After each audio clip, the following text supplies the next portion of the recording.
Is your signed jersey fake? You were talking about your sports memorabilia. Do you have fake counterfeit items? Let's find out, because we have breaking news from Brett Lemieux, who operated a 25-year Ponzi scheme through Mister ManCave. Multiple items, voluminous items, have been sold over the years, more than $350 million. Kobe, Shaq. You're talking about Derek Jeter. You're talking about Patrick Mahomes, Aaron Judge. Anything that could be worth value in your home may be at risk. And let's find out what happened here. Josh, tell me a little bit about what's going on.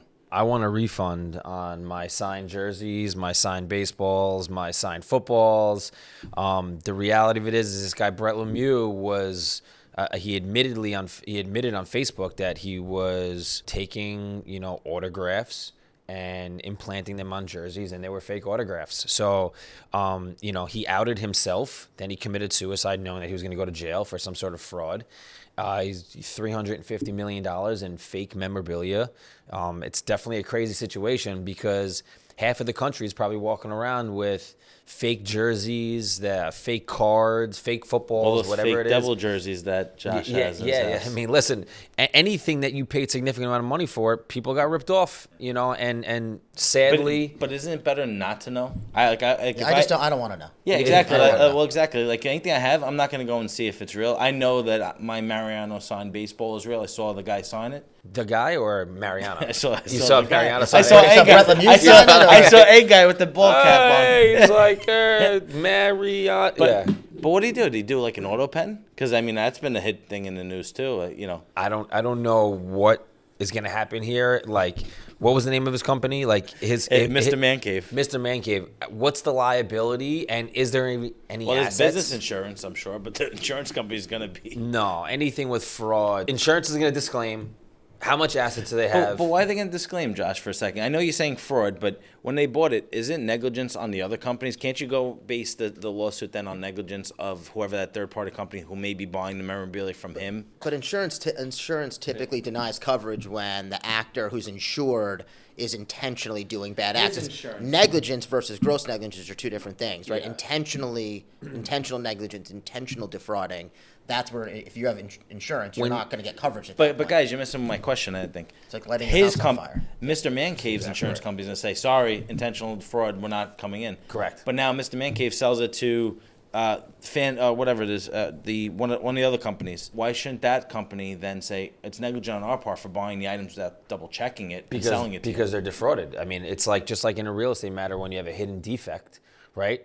You don't know what the defect is. So I'm buying it in good faith, thinking and relying on your reps and warranties that you had signed. This is a real, true autograph on a ball, and that's what the value is. But Fanatics, what's their checks and balances to make sure what they're buying is real before they resell it? I think the authentication receipt, like bags of high value jerseys, they should be authenticated. So if he is fraudulently creating these authenticated slips and putting them on them, people go out and buy fake Rolexes and they get a fake authentic let me ask slip. You something. You're Aaron Judge for a second, and you see that there's 100 million baseball. I'm taking a ridiculous number for a second. There's 3,000 baseballs signed a certain way, or maybe something different. It's a little bit more unique. Maybe a home plate. You never signed a home plate, so how is this online? I never signed that. Why are we just hearing about this now, 25 years later, from the guy who did the fraud, not from somebody that said, hey, by the way. Good question. But you're a professional baseball player like Aaron Judge. You have 65 signings a year for the last 8 years. I've done signings before, back in my college days.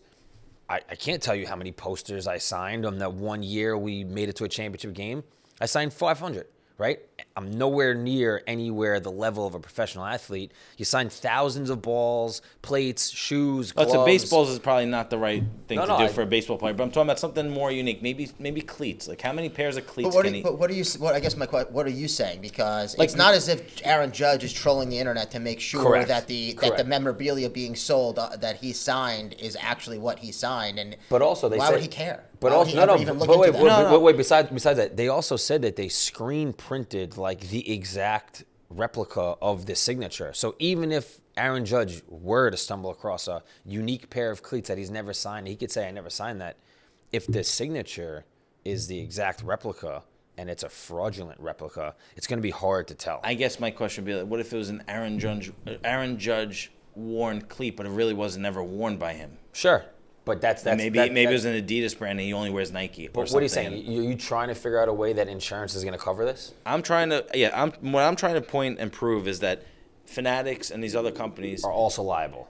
I believe they're also liable. I believe it's you can argue that, hey, we're defrauded, we should be immune from any lawsuit, but I think they're going to have their hands full on negligent claims because they could have done more to ensure that things were done, and I'm sure there's going to be checks and balances on everything going forward. So this is what you do, right? You buy the refrigerator from Best Buy, right? It's I don't know, give me Maytag. Maytag. You buy Maytag from Best Buy, but Maytag is the manufacturer, right? Totally different analogy, right? But you don't sue Best Buy.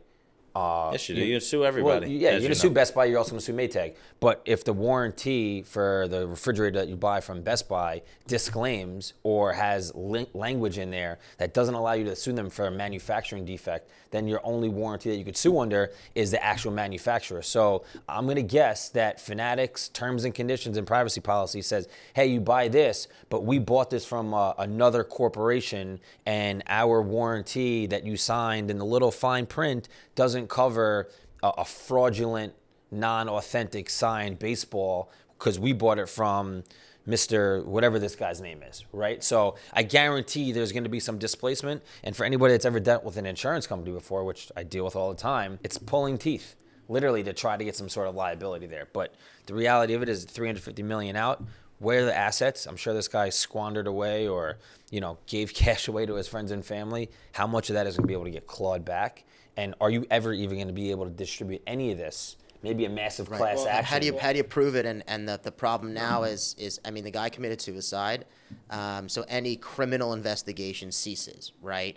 But they're going to continue to look into the civil side and the restitution and what laws civilly did he violate. And I'm sure he violated a litany of them, and that they'll find out a whole bunch more information. But are there assets there? And even if there are assets there, how do you divvy them up amongst either the companies that he sold to or the individuals who's purchased from the companies that he sold to? I mean, it's a massive accounting. Well, in New Jersey, maybe impossible. In New Jersey, you can sue him civilly under the Consumer Fraud Act. Again, that's treble true. Damages.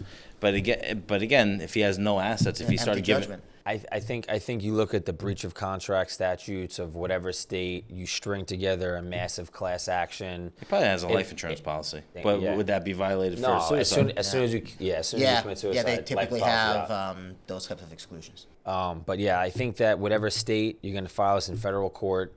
You're going to get a massive class action lawsuit. People are going to have to opt in at that point. You're going to get a little postcard in the mail. It says, have you been defrauded? Can you prove it? Blah, blah, blah. Put in your name. There's going to be a laundry list of 30,000 people, and then based on whatever assets are there, they're going to be dispersed. Everybody's going to get a check for 38 cents in the mail in 7 years after the civil case settles.